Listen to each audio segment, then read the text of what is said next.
Assalamu alaikum dear students. Today we will talk about difference between mean and variance. आज हमने biostats में बात करनी है कि वेरिएंस का और मीन का डिफरेंस हम किस तरह से कैलकुलेट कर सकते हैं। हमने क्या क्या पढ़ना है। इंट्रोडक्शन है, testing the difference between two means, large sample, testing the difference between to variants, testing the difference between two means, small independent samples, testing the difference between two means, small dependent samples.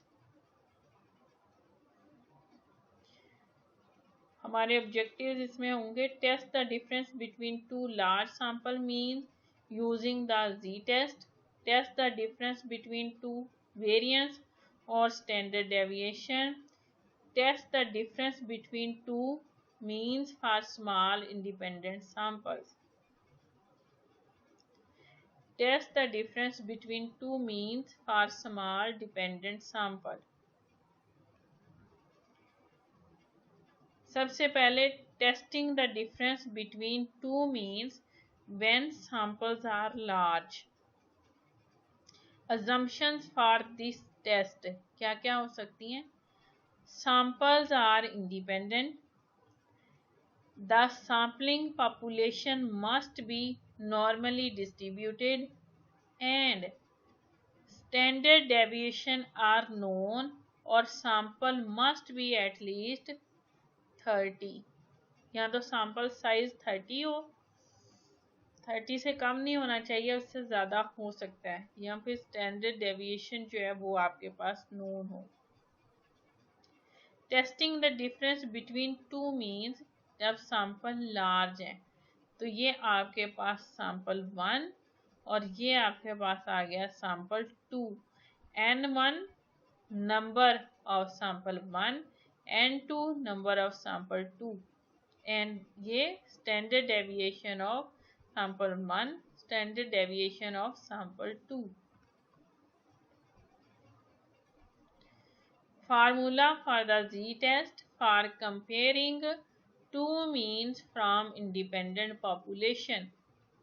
Z statistics is equal to या z-test बराबर होता है mean x1 minus x2 बार, ये bracket में आपने लिखना है, minus μ1 minus μ2, ये आपके पास वेरिएंस का 1 और 2 का स्क्वायर और n1 n2 नंबर दोनों सैंपल्स का। एग्जाम्पल, सबसे पहले आपने क्या करना है, पहला step, state the hypothesis and identify the claim. H0 null hypothesis, HA और H1 अल्टरनेट हाइपोथेसिस। H0 क्या कहती है, μ1 इज इक्वल टू μ2, यानी कि सैंपल 1 का मीन जो है वो सैंपल 2 के मीन के बराबर है, और इसकी अल्टरनेटिव हाइपोथेसिस क्या बनेगी, μ1 इज नॉट इक्वल टू μ2, यानी कि सैंपल 1 का मीन जो है वो सैंपल 2 के मीन के बराबर नहीं है। दूसरा आपने स्टेप क्या करना है, find the critical values since alpha is equal to 0.05 या 5% है and the test is a two-tail test. The critical value are G is equal to 1.96. Compute the test value. कैसे करना है, ये जब हम करते जाएंगे स्टेप बाय स्टेप आपको समझ आती जाएगी।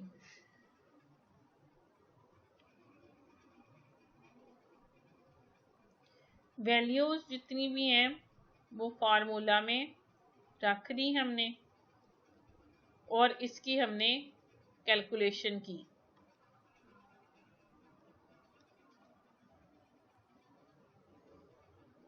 ठीक है, नेक्स्ट स्टेप में हमने क्या करना है कि हमारी नल हाइपोथेसिस एक्सेप्ट हो रही है या रिजेक्ट हो रही है। और हमारा पांचवा स्टेप क्या है कि हमने अपने रिजल्ट को शो करना है, समराइज करना है कि नल हाइपोथेसिस अगर हमने रिजेक्ट की है तो क्यों की है। अब हम इन सारे स्टेप्स को जहन में रखते हुए एक एग्जांपल की बात करते हैं और फिर उस एग्जांपल पे ये सारे स्टेप्स अप्लाई करते हैं। ए सर्वे फाउंड दैट, ये हमारी एग्जांपल है, the average hotel room rate in Toronto Canada में है was $88.42 and the average room rate in Ottawa, ये भी कनाडा में है, was $80.61.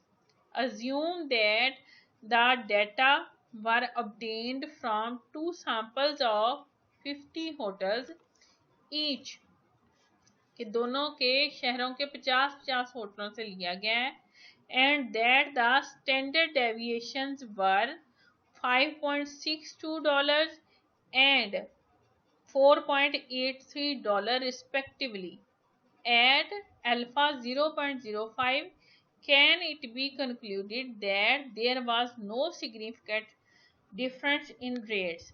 अब यहाँ पे आपने दो चीज़ें गौर से देखनी है जिनकी हमने बात पहले की है।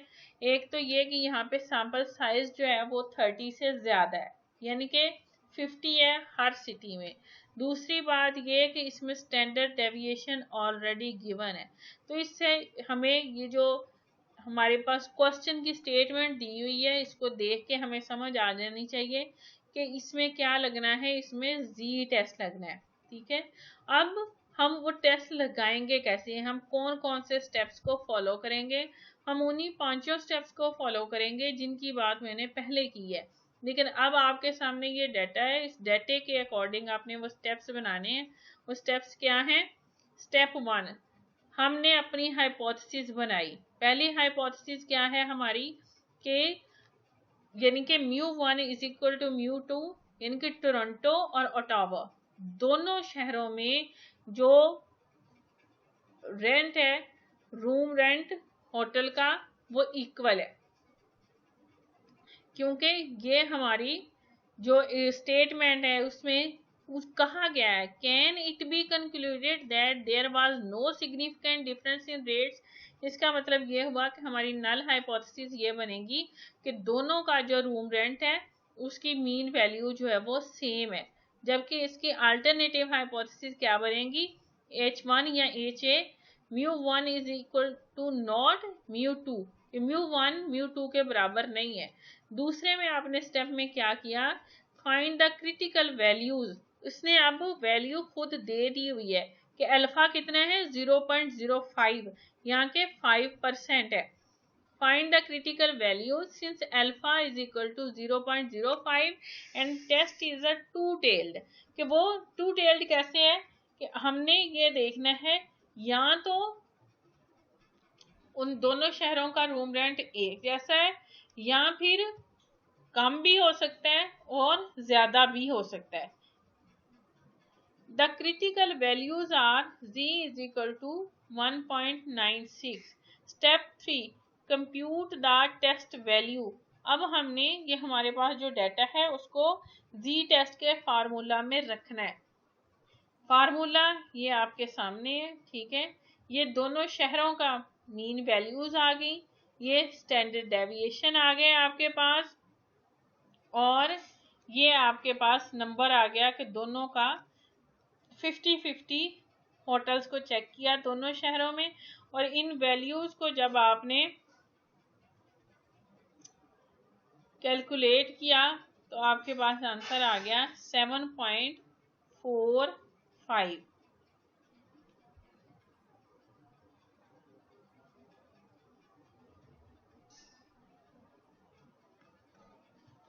Make the decision, reject the null hypothesis at 0.05। क्यों? अब आपने जो ये देखा कि आपके पास कैलकुलेटेड वैल्यू क्या आई है 7.45, और जबकि टेबुलेटेड वैल्यू क्या है 1.96। 96। हम इस रिजल्ट को अब कैसे समराइज करेंगे? Summarize the result, there is enough evidence to reject the claim that the means are equal. Null hypothesis क्या थी? कि दोनों शहरों का जो रूम रेंट है वो इक्वल है। तो हमारी जो नल हाइपोथेसिस है वो रिजेक्ट हो गई है, क्योंकि हमारी जो कैलकुलेटेड वैल्यू है वो टेबुलेटेड वैल्यू से ज़्यादा हो गई है। There is enough evidence to reject the claim that means are equal. Hence, there is a significant difference in the hotel rates between Toronto and Ottawa. यानी कि हमारा रिजल्ट क्या समराइज हुआ कि our null hypothesis is rejected. क्यों?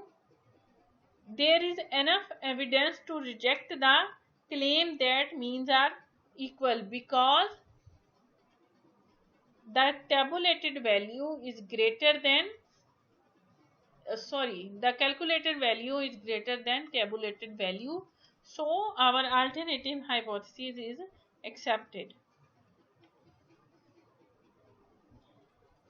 Testing the difference between two variance, पहले हमने किया है दो मीन के दरमियान, और अब हम टेस्ट कर रहे हैं दो वेरिएंस के दरमियान डिफरेंस को test.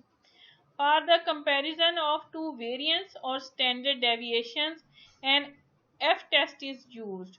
The sampling distribution of the variance is called the F distribution. Characteristics of the F distribution. The value of F cannot be negative. The distribution is positively skewed. The mean value of F is approximately equal to 1.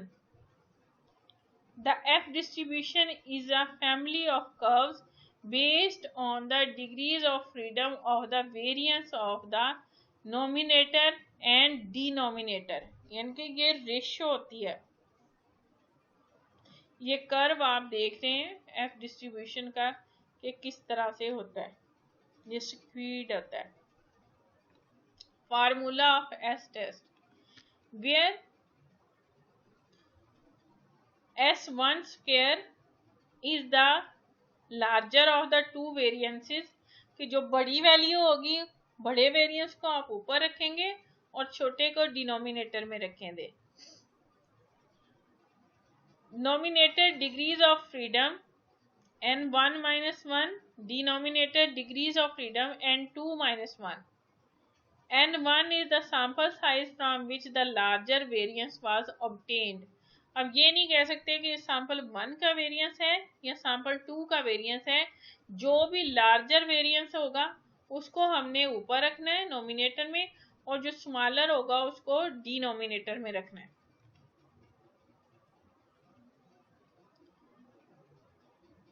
Assumptions for testing the difference between two variants. The population from which the samples were obtained must be normally distributed. The samples must be independent of each other. कि एक के बढ़ने या कम होने से दूसरे को कोई फर्क नहीं पड़ना चाहिए।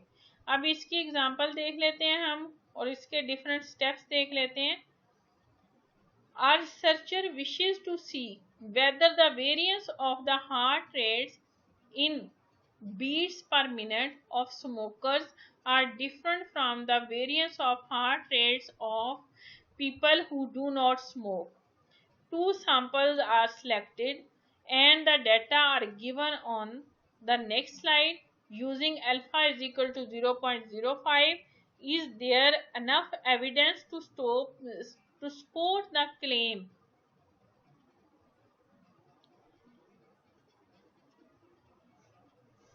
N1 पहले सैंपल में स्मोकर्स कितने हैं 26, और उसका जो वेरिएंस है वो है 36। नॉन स्मोकर्स N2 18 एंड जो इसका वेरिएंस है वो है 10। State the hypothesis and identify the claim.